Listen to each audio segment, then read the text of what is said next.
শুভ সকাল বন্ধুরা, তোমরা সবাই কেমন আছো? আশা করছি তোমরা সবাই খুব ভালো আছো, আর তোমাদের আশীর্বাদে আমিও অনেক অনেক ভালো আছি। তো বন্ধুরা দেখো, প্রতিদিনের মতন আজও উঠে পড়েছি সকাল সকাল, আর উঠেই সংসারের কাজে লেগে পড়েছি। কলপারে দেখেছো কত বাসন রয়েছে। তো চলো আমি বাসনগুলো প্রথমে মেজে নিই। তোমরা সঙ্গে থাকো আর দেখতে থাকো। প্রথমে এই যে এঁটোগুলোকে ধুয়ে আমার একটা ডাস্টবিন বালতি আছে, কোথায় যাব ফেলতে। এবার ওই বালতিটার মধ্যে আমি সমস্ত এঁটো কাটা নোংরাগুলো ওই বালতিটার মধ্যে জমিয়ে রাখি, তারপরে স্নান করার আগে গিয়ে ফেলে দিয়ে আসি। তো দেখো, প্রথমে ভালো করে থালাগুলোকে জল দিয়ে ধুয়ে নিয়েছি। কেন বলো তো, এঁটো থাকলে না ওই এঁটোর মধ্যে বাসন মাজতে মানে ভালো লাগে না, আর পরিষ্কার বাসন মাজতে দেখবে কত ভালো লাগে। তো প্রথমে এইভাবে আমি বাসনগুলোকে ধুয়ে নিই। আর এই যে জল পড়ছে, এটা কিন্তু সরকারি কলের জল, আমাদের মোটরের জল না, আমাদের মোটর নেই। তো এই সরকারি জল এই আস্তে আস্তে পড়ছে, কদিন ধরে না জল ঠিকঠাক আসছে না আমার ঘর পর্যন্ত, তবুও যেটুকু আসে আমার কাজ চলে যাচ্ছে। তো এইভাবে আমি প্রথমে বাসনগুলো এঁটোগুলো পরিষ্কার করে নিলাম, এবার বাসনগুলোকে মেজে নেব। তো তোমরা সঙ্গে থাকো আর ভিডিওটা দেখতে থাকো।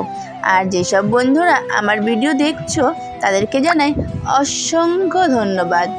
আর যারা এখনও আমার চ্যানেলটি সাবস্ক্রাইব করোনি, প্লিজ বন্ধুরা আমার চ্যানেলটি সাবস্ক্রাইব করে এই বোনটির পাশে থেকো।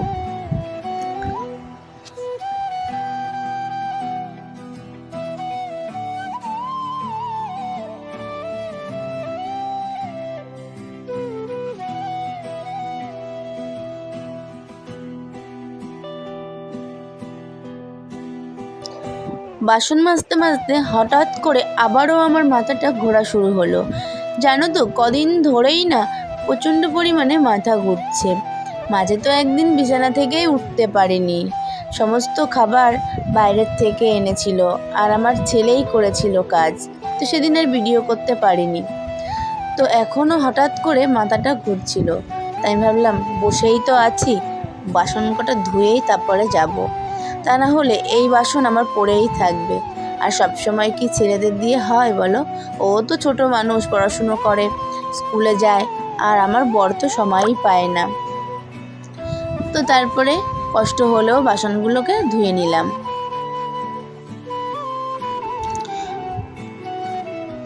বাসন মাজার পরে পাইপ দিয়ে বাথরুমে জল তুলে রাখলাম।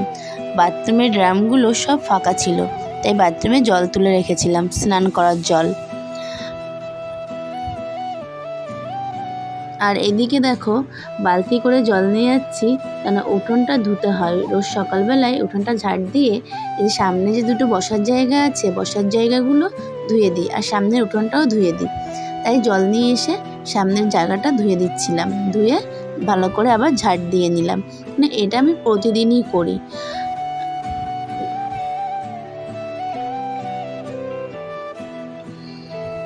দেখো, একটু ভালো করে ঝাড় দিয়ে নিলে কি হয়, নোংরাগুলো থাকে না। তারপরে চলে এলাম কলপার ঝাড় দিতে। কলপারে সব গুছিয়ে নিয়ে সুন্দর করে কলপারটা ঝাড় দিয়ে নিলাম, কারণ বাসন মাজার পরে না কলপার না ঝাড় দিলে দেখতে ভালো লাগে না। তারপরে স্নান করে চলে এলাম ঠাকুরের ফুল তুলতে, পুজো দিয়ে নেব। পুজো দিয়ে নিয়ে তারপরে রান্না বসাবো। তো দেখো, আমার বাড়ির গাছ থেকেই ফুল তুলছিলাম। বাড়ির গাছে কিন্তু অনেক ফুল ফোটে, লোকে তো নেয়, তারপরে আবার আমাদেরও দুই ঘর, আমার জায়েদের আর আমার দুজনেই আমরা ফুল তুলি। অনেক ফুল হয় আমাদের সামনে, অনেকগুলো গাছ আছে, পেছনে গাছ আছে, আর তোমরা তো দেখেছোই আমাদের বাড়িতে অনেক ফুল গাছ আছে। আর দেখো ফুলগুলো কি সুন্দর লাগে না দেখতে, দারুণ লাগে কিন্তু। আর দেখেছো, এই যে এখানে একটা চাল কুমড়ো গাছ হয়েছে। আর জানো তো, আমার যে চাল কুমড়ো গাছটা মাচা দিয়েছিলাম সেই গাছটা তো মরে গেছে, তোমরা দেখেছো। তারপরে আবার এখানে আরেকটা গাছ লাগিয়েছি, কিন্তু এই গাছটা এই তারের উপর দিয়েই হয়েছে। আর দেখো এখানে যে নয়নতারা ফুলগুলো, এগুলো কিন্তু বেশ ফোটে। আর একটা গাছ যেন তো মরে গেছে ওপাশে, আর একটা গাছেই যা ফুল হয়, অনেক ফুল হয়। এই নয়নতারা ফুলটা কিন্তু সারা বছরই থাকে। তো আমি ফুলগুলো তুলে নিচ্ছিলাম। আর দেখো তোমাদেরকে দেখাই, এই যে এখানে আমার চায়না কাঠমল্লিকা আছে, এই গাছগুলো দেখো পোকা লেগে গেছে, জানি না বাঁচবে কি না, বুঝতে পারছি না, কেমন যেন একটা হয়ে গেছে। দেখেছো গাছগুলো, এই গাছ পর্যন্ত, ওদিকের গাছগুলো আবার ভালো আছে। তারপরে দেখো চলে এলাম কাঠের রান্নাঘরে। আর দেখো কাঠের রান্নাঘরের কি অবস্থা, আমি জানো তো এই বর্ষাকালে কাঠে রান্না করতে পারছি না। তারপরে দেখো চলে এলাম ঠাকুর ঘরের পুজো দিতে। দেখো এই যে কত ফুল তুলেছি, আর দেখেছো আমার ভোলানাথকে আমি এখন স্নান করিয়ে নেব। প্রতিদিন শুধু জল দিয়েই স্নান করাই, আর সোমবার করে একটু চেষ্টা করি দুধ রাখার। দেখেছো কি সুন্দর করে সাজিয়ে দিয়েছি। তোমরা কিন্তু বলো কেমন লাগছে আমার ভোলানাথকে দেখতে, আর কমেন্ট বক্সে কিন্তু একটু জয় বাবা ভোলানাথ লিখো। আর দেখেছো আমার মাতারা, দেখো তোমার পুজো দেওয়া হয়ে গেছে।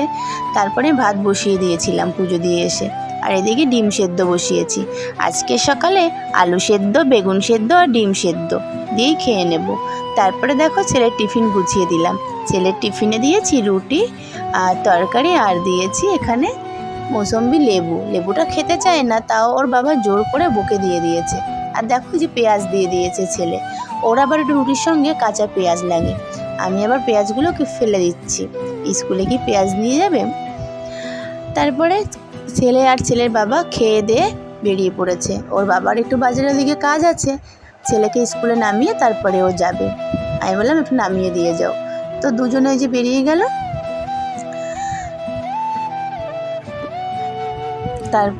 ও স্কুলে চলে যাওয়ার পরে আমি আমার বাকি কাজগুলো করে নেব।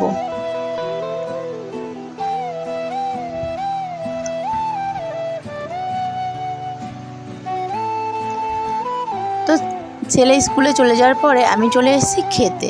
তো দেখো এখানে যে আমার আলু সেদ্ধ, বেগুন সেদ্ধ, কাঁচা লঙ্কা, ডিম সেদ্ধ দিয়ে খেয়ে নেব। খাওয়া দাওয়ার পরে একটু চলে যাব পার্লারে। তো দেখো পার্লারে চলে এসেছিলাম বুলটির দোকানে একটু চুলটা কাটতে। আগের দিন একটু কেটেছিলাম কিন্তু ভালো হয়নি বলে আবারও এলাম ওর কাছে কাটতে। তো চুল কাটার পরে বাড়ি চলে যাব। বাড়ি গিয়ে দুপুরে রান্নাবান্না করে নিলাম। দুপুরে রান্নাবান্না করে এই যে আমার বর চলে এসেছে, এখন খেতে বসেছি। দুপুরে আজকে রান্না করেছি থোড় ভাজা আর ডিমের পাতলা করে একটু ঝোল। তো দেখো আমরা খাওয়া দাওয়া করি আর তোমরা সঙ্গে থাকো। আর ভিডিওটি আমি বেশি বড় করছি না, আজকের ভিডিওটি আমি এখানেই শেষ করছি। তো বন্ধুরা ভিডিওটি কেমন লাগলো অবশ্যই কিন্তু জানাবে, আর যদি ভালো লেগে থাকে তাহলে লাইক, কমেন্ট আর একটা শেয়ার করে দিও। আর যারা এখনও সাবস্ক্রাইব করোনি প্লিজ চ্যানেলটি সাবস্ক্রাইব করে আমার পাশে থেকো। দেখা হচ্ছে নতুন আরেকটি ভিডিওতে, ততক্ষণ তোমরা সুস্থ থেকো, ভালো থেকো, টাটা।